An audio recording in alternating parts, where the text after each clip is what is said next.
Yo, yo, what is up, everybody? Your E-Man from the Average Joe Sports Talk podcast with another week, the Midtown Brigade Fantasy Football League weekly matchups recap. The greatest fantasy football league in the world, my fantasy football league, the one I've been around for a while. This league has been around for like 17 years. All right, 12 guys battling it out for $1,200 for the top price. All right, we got weekly winners, but most importantly, bragging rights. We got a lot of big egos in this league, man. All right, we got a lot of guys that think they know what the fuck they're doing. We got a lot of guys, man. We got some goats in this league, and we got some individuals who want to get their name up there in this trophy right here next to me, and also they want to get recognized and respect. So this is week 3 recap of the Midtown Brigade Fantasy Football League. And of course, as always, we start with my team. I usually change my name every week. This week I was after waiver wire, but you know me as garbage man. Lost to Big Dog Moon, man. Tough loss. Last week, lost by a few points. So I'm on a 2-game losing streak right now, 174 to 115. Woo! I lost not only to the highest scoring team of the week, my man, Big Moon Dog, who has barely scratched 100 points the last couple of weeks, 106 and 100, but decides to, when he plays me, I decided to put a decent output of 142 just to shellac the hell out of me. I mean, this guy banged me more than Debbie does Dallas on her porn set. That's how bad this was right here. And it's ridiculous. I got my ass kicked really, really bad up in here. And let's react real quick. Again, his big day. Again, Jalen Hurts, huge game, 27 points. Kenneth Walker back to back, beating 30 points, beating projection by 15. AJ Dillon didn't show up, but he doesn't need him. Jamar Chase finally showed up in the season, 27 points. Matt Gay. That dude, there's nothing gay about Matt because that foot is manly, brother. He scored 24 points. Look at this. It was just insane. Everybody was just scoring at will. It's just wrong. You know what I'm saying, dude? Amari Cooper, 26 points, had his best game as a Browns member in a short stint. In my book, look, Trevor Lawrence let me down big time again. Has had back-to-back rough weeks below projection, but nobody more disappointing than Derrick Henry. I already started limping in the running back position with Aaron Jones out for the second consecutive week. Jamal Williams, who was my backup, out now for God knows how long. So thank God that Kenneth Gainwell came out of there. 5 points. Didn't hit projection. Big story for me was Devontae Adams, destroyed it. 43 points. He was the reason why I was probably in it for a little bit. The Browns defense, who I streamed that week, picked up 16 points. My boy Tyler Baz has been killing it, but not enough. Not enough. Big Moon Dog boys came to play, and they shellacked me like if I was a little schoolgirl. Pretty much it. That's what we have. They beat me down like if I stole something. It's not cool, man. But shout out to Big Moan Duke, who's actually 2-0, 2-1. He's actually won 2 in a row, if I'm not mistaken. I think he has. Has he won 2 in a row? Let me see. He actually has, because he's 2-1. Yeah, last week he barely beat out Maximus. It was like 106 to like 100. But hey, man, that's what happens in fantasy football, baby. Things just happens that way. Moving on to South Florida Spanish Ninjas and Grey Goose, man. Grey Goose, poor guy, can't catch a break. He dropped 156 points. That's even more than I did. And still loses this game. South Florida Spanish Ninja is 3-0, 161 points. This kid is like the first in the division. He's lighting up the scoreboard. Oh, man, Goose cannot catch a break. He is like 0-3. Another really good game, just not enough. Let's look at the scoreboard here. Let's look at the comparison. Patrick Mahomes, huge game for Goose. Raheem Mostert, I know a lot of this was Raheem Mostert, but, hey, it is what it is. He started him right. Then after that, he picked up Rashid Shaheed, who gave him 6 points. But KJ, man, him and Vicious had a bet. Pierce or KJ for $100. Who was going to have the most points? Who's going to have more fantasy points? They had a nice side bet going, himself and Vicious. Who's going to have the most side points, the most fantasy points, a little side bet between Pierce and KJ Osborne. And I think it was Pierce. We shall see. I think Pierce was the one who won. I think ended up getting the edge on it. But KJ still had a great game. Had himself 10 points. It's 2 points over projection. Darren Waller shut the bed. Isaiah Pacheco had his best game so far of the year. Chiefs defense, and I know he picked up 15 points. He hung in there, man. But Ninja's team is right now hitting on all cylinders, man. Look at this. 41 points by Justin Herbert, who is to me the best quarterback right now this year in real football, not just fantasy football. Miles Sanders, 1 point over projection. Javonte Williams. But look, I'm on St. Brown. I'm on the St. Brown of catches, 20 points. That's 5 over projection. Chris Olave, every week he's beating projection. Travis Kelce, man, hit the end zone. Not just on the football field, but he probably hit that end zone, you know what I'm saying, in Taylor Swift pants. He didn't need a Tyler Locker at all. Doesn't matter. The Saints defense, 18 big points. Right now, Spanish Ninja is the team to freaking beat. All right. He is the team to beat, boys and girls. 3-0. Not just lucky wins here. This guy's just scoring points, kicking some ass, taking some names. That is just what he freaking does. His team right now is very awesome. Yep. You can't hate, bro. You got to congratulate. Moving on to the next team, Maximus and Galamad on Wednesday. Wow. This game at one point, we were not sure if either team was going to break 100 points. That's how bad this game was. And Frank the Tank right now is on a really bad slide. He's 1-2, but he's not scoring a lot. 72 points not only is pathetic, but he needs to start eating Galamad on Wednesdays because guess what? The seafood is not agreeing with his playing performance right now. Max eke one out, even though it was like a 50 freaking 7-point lead. When, this one is kind of the shit show of the week kind of show of the week. But you know what? Be better lucky than good. He squeaked one out by last week. Right now, Max has that little lucky charm, man. That little guy, little leprechaun. Not just finding his lucky charms, but his pot of gold because he is killing it right now, winning 2 in a row. Ugly, but a win is a win. Frank the Tank struggling right now. Joey B on the bench, which, you know what, dude? Give him credit. Starting Baker Mayfield against a really tough D, but guess what? He outplayed Joey B. So, hey, look, that's a positive. Rashad White took a nap. Keandre Miller, another nap. I mean, everybody took a nap in this team. Calvin Ridley, and I get you, Frank. I know Calvin Ridley's struggling, dude, because guess what? So is Trevor Lawrence. So when Trevor Lawrence struggles, so does Calvin Ridley. You should have taken that trade. Njoku, hey, Kyron Williams has been like a house of fire. Look, you had a bad day. All right. You had a bad day when your defense is your third highest scoring piece here of the day. San Francisco defense had 10, 1 under projection. All right. This is just a bad day. Let's take a look at his bench. His bench was as bad as his starting lineup. There's not a lot to work with in this bench, man. Frank needs to figure it out. He needs to hit the waiver wire. Actually, no. The waiver wire is not going to help this guy.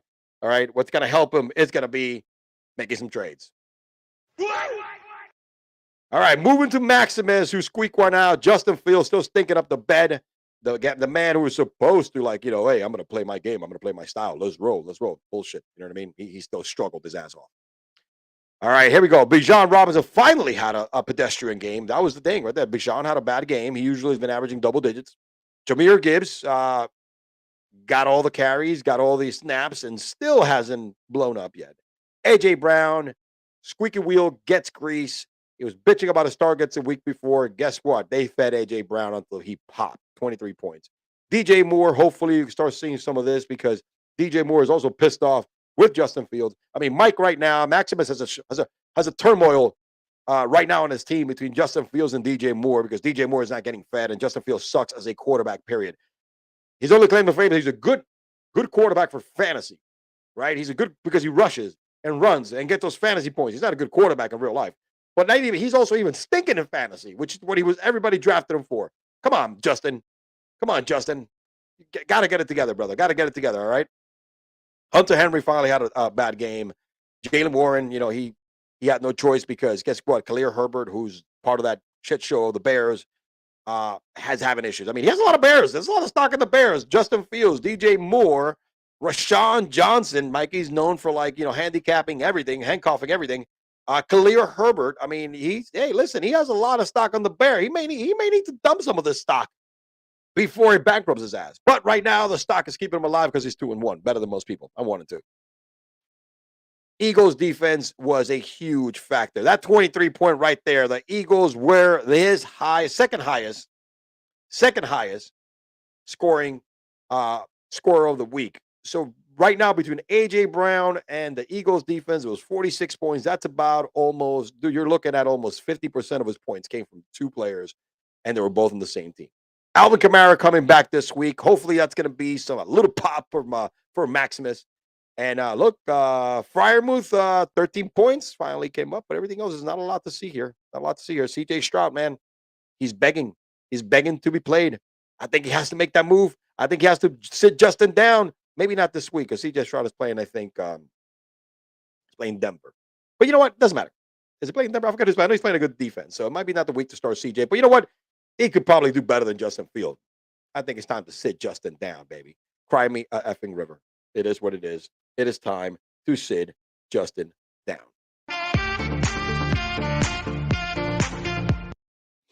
All right, here we go. What's the next matchup, boys and girls? New Era and Team Broadway. The battle of father versus son. Team Broadway, the Pops. New Era, the young buck. Baby boy. What up, baby boy? Didn't go well for baby boy. Team Broadway gets the dub. Here's the crazy part. Let's point directly to the elephant in the room. Von Atchney on his bench. Granted, I'm not going to bust the kid's nuts because he would have been a clear victory if he would have started him. But when you have Tony Pollard and Ramondre Stevenson, Puka Nacua, because that's where you can place Nico Collins. These are the guys you could place on your bench who had an off week, by the way, who's been having a good week. Nico has been having a hell of a year. Puka Nacua, surprise of the year. Ramondre, Pollard. There's no way in hell you're going to start Ashley. This kid, he has a really good bench. I give him credit. He has a really, really good team, man. He scored as many points on his bench, mainly because Ashley, as he had in the starting lineup. So, look, yes, he would have destroyed his Pops. However, only 4% of in fantasy football through different leagues that I'm in had Ashley starting or in any other starting lineup. So let's not beat the kid up just yet. All right, you know what I'm saying? Let's give him some props. So Josh Allen had a good game, 25 points. Tony Pollard under projection. Stephon Diggs, decent game. This duo right here hasn't popped 100% yet, but when you get 45 points from your starting quarterback and your wide receiver, which I think is going to be a repeat of that next week against the Dolphins, it's pretty good. Again, Nacua under projection.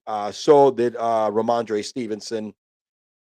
But when it comes to Broadway, bro, he actually eked out a nice win because Deshaun Watson here had himself a game, best game of the year. Justin Jefferson, week after week. This is just automatic. Then after that, look, the Cowboys defense, man, who's been solid for him, -2 points. It was one of that weird where they lost to the Arizona Cardinals. Good job, Cow bitches. Every time you lose, Giants fan like myself gets happy. On the bench, Jerome Ford. I'm shocked to start Jerome Ford. Well, over Madison. I think you need to start doing that. Madison is struggling because especially now after Cam Akers. I mean, he kind of has right now two backs that are going to reduce snaps right now with Jerome Ford, based on the fact that Kareem Hunt is going to get more and more snaps and more carries as he gets more comfortable with the offense and in game shape. Same thing for Cam Akers with Madison. So he has a little conundrum here figuring out what can he do. Definitely should have not started Joshua Kelly. Should have put Kareem Ford there, but it doesn't matter. Jerome Ford, my man, just took it, destroyed it, and won because that's what he does. He just took out his baby boy. He is 2-1 doing his thing. The Mad Beast against New York City Rico. The shellacking of the day. Shellacking of the day was right here. He scored, Mad Beast scored over 100. It's okay. But Tyler Algier went to lunch. DeAndre Swift, all right, over projection. You could Devontae Smith, because A.J. Brown was crying so much he got all the targets this week, so they fucked Devontae Smith up. DeAndre Hopkins, that offense looks so sorry until they'll make a quarterback change. I don't know if it's going to be any better and take Ryan Tannehill. Right now, DeAndre Hopkins, fantasy value, it's in the freaking toilet. Kyle Pitts, what are you going to say? It's Kyle Pitts. Kyle Pitts sucks ass. So I don't know why we still have Kyle Pitts in fantasy football. Mike Williams, man, big game, is hurt for the season. Now he has some decisions to make. Hopefully, Austin Eckler can hit that flex bench, that flex coming up because of he's gonna have to use him as starting. I mean, but you know what? He has a lot of Brandon Ayuk will be back. He has Brees Hall. He has we got guys here that got to pick up. But man, Rico was lighting it up. Let me tell you one thing about Rico's team. He has Tua and Tyreek Hill. Every week, he's either gonna pop up for the most points of the week, or he's gonna bomb because Tua cannot do this every week, and neither does Tyreek Hill. Again, it's 77 points. All right, that's about 40% or 60%. No bullshit. It's like 60% of his points. But it was all Tua Tagovailoa, and that's 70-20 barrage or 43 points. That's with the guy playing like 3/4. Then you have 34 by the Bills defense. Huge. Top three scorers were Tua Tagovailoa with 43. What's his name? Tariq with 34, and the Bills defense with 34. Pretty impressive. Pretty freaking impressive, man. That was like pretty impressive. On the bench, Jacoby Myers, who's back from concussion. He has some dead in this lineup here. He does, man. 171. Rico is 2-1. He's been already he almost won his second, I think, consecutive scoring week. Barely beat out by Mr. The one who beat me, by Mr. Big Moon Dog. Rico right now is making a statement, and he is hot. Vicious ran into the defending champ, who has won 2 in a row, putting up a lot of points, man. He's been averaging over 150 in the last 2 weeks. He is just on fire right now. He is just on fire right now. I never popped up in the full box. I don't want to do that. Let's go back to the overview. A little easier. But anyways, we have Kirk Cousins, who's been his ace, 39 points, 50 by Keenan Allen, who had a monster game. That's pretty much the story of the game right there. That was 80 out of it. That was 50% of his freaking points right there with 2 players. Najee Harris has been struggling. Robinson finally had a bad game. Garrett Wilson with Zach Wilson out there is going to look pedestrian. But George Kittle is a good sign because 16 points. Mike Evans, 17 points. Big B projection. Mike Evans has been scoring over 15 points a game for the start of the season. On the bench, you still have Saquon Barkley, who should be coming back this week. That's going to be a huge addition to his lineup as well. Moving over here, man, it's a shame because Vicious scored 144 points. I know how you feel, player. I know how you feel. I feel the pain, bro. I feel the pain because myself dropped 140 points and man, lost by more than 20. Yeah, brother. It is what it is, man. It is what it is. Lamar Jackson, 31 points, beat projection. Christian McCaffrey, week after week, just beats projection. That's what he does, bro. Zach Moss for the second consecutive week. Huge game. I mean, he had really good games, man. Drake London. I mean, I don't know if I would start Drake London, brother, because just Drake London with Ritter, with Desmond Ritter as quarterback, you're gonna see a lot of this, bro. He's not gonna crack more than 10 points often here. TJ the Hawk still doing his thing. Mixon, this is what you gotta get from Mixon. 14, 15 points, which is solid. 14 by the defense. On the bench, the challenge. Who's going to have more points, Dameon Pierce or KJ Osborne? Dameon Pierce edged out KJ Osborne. That was the bet him and Grey Goose had. Again, Dameon Pierce. Rough week for Grey Goose, who scored a shitload of points and still lost, and then lost $100 on top of it to Dameon, sorry, Pierce. Sam Laporta, man. I know it's hard to start Sam Laporta over TJ Hawkinson. You know what I mean? But he needs to shop Sam Laporta, dog. Holla at your boy, man. Holla at your boy. Josh Reynolds and Tank Dell on the bench at 29, man. Tank Dell is resurging, becoming one of CJ Stroud's favorite freaking targets. I think it's a good thing. It's a good thing for CJ Stroud. I think Tank Dell is a guy you stash in there. Right now, that's what we have, ladies and gentlemen, for the recap of the week. This week's loser of the week, based on the fact that my man couldn't muster any freaking points, is our boy, Team Galamad on Wednesday. Le who? The her.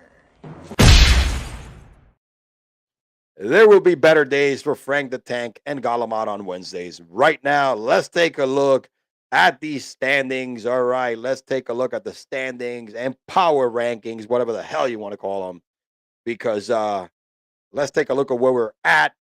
Team Bring It, tie, three-way tie for first in the cakewalk of an Uptown division.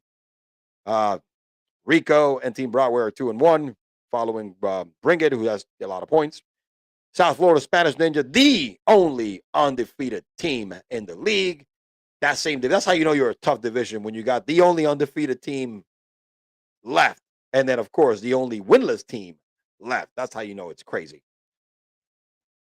I'm right down there. I lost 2 in a row, man. I suck. I need to get back to the horse.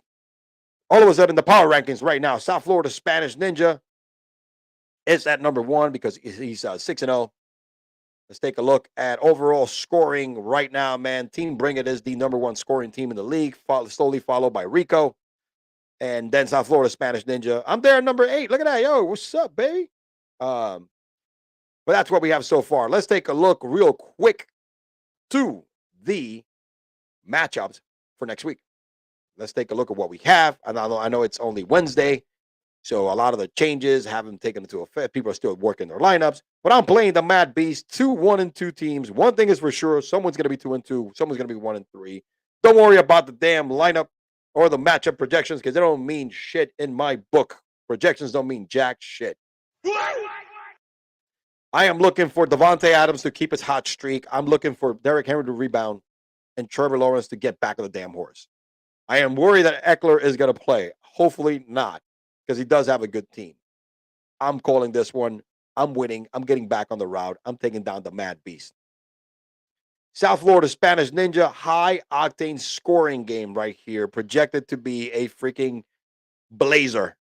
I am going to call this one. I mean, Tua against Tariq Hill is majority of their points, but I think going to Buffalo, it's going to slow down the hotness and this blazing hip hop and R&B of an offense of the Dolphins. Give the edge to South Florida Spanish Ninja. I think South Florida Spanish Ninja goes undefeated one more week. Team Bring It and Big Moon Dog. Older brother against younger brother. I got to give this Team Bring It. Listen, Big Moon Dog, y'all lucky last week. I ain't gonna lie. But he still has a good team, though. Chase plays again like that again. It'll be different. But I give it to Team Bring It. That's my prediction. Galamon on Wages and Vicious. No contest. It's going to be another low-scoring game for Galamon. Not trying to hate, player. Not trying to hate. But Vicious has way too much freaking pop on his lineup. All right? Way too much pop on his lineup. So he's going to get and give you the kiss of death. Team Broadwood and Maximus. Another good matchup here, but I am going to give it to Team Broadway because Maximus has been squeaking victories just like a nice little wet fart week after week in the last 2 weeks. Team Broadway has been nasty. Jefferson overall, I think he needs to start CJ Stroud. CJ Stroud's going to have a bad matchup. Maybe Justin Fields snap out of it, but I got Team Broadway on this one. New Era and Great Goose. This is it. Crossroads for Great Goose and New Era. Based on last week's game, hopefully Waddle gets some love and Mahomes keep his high octane. Got to give Goose a little bit of love here. You know, he's my boy. I know sometimes I get competitive, but I think Goose may get his first win this week. Calling Goose for the win. Quote the Raven, never more. That's it, baby. That's all I got for you. The Midtown Brigade Fantasy Football League, the best fantasy football league in the planet. 12 teams battling it out for $1,200, bro. A league made up of friends and family. It's been around almost 17 years. And listen, there's a lot of bragging rights over here. A lot of bragging rights over here, man. You know what I'm saying? Let's go to the comments as the comments came in a little later today. Let's check it out. Oh, here we go, baby. Whatever. Oh, I see DJ Resio is in the building. Did not like my predictions, probably. He goes, hello there. Thank you, brother, for the recap. Shout out, man, anytime. We got DJ Resio heavily involved today. That's Team Broadway's owner, by the way. Listen, bro. It'll be good. Yeah, listen, man. Yeah, we got to hook up. I need you to do a set for me, okay? For some new intro videos for these for this podcast, okay? But anyway, baby, one more week. Week 3 is in the book. We're moving on to week 4. More madness, same time, same channel next week for the recap.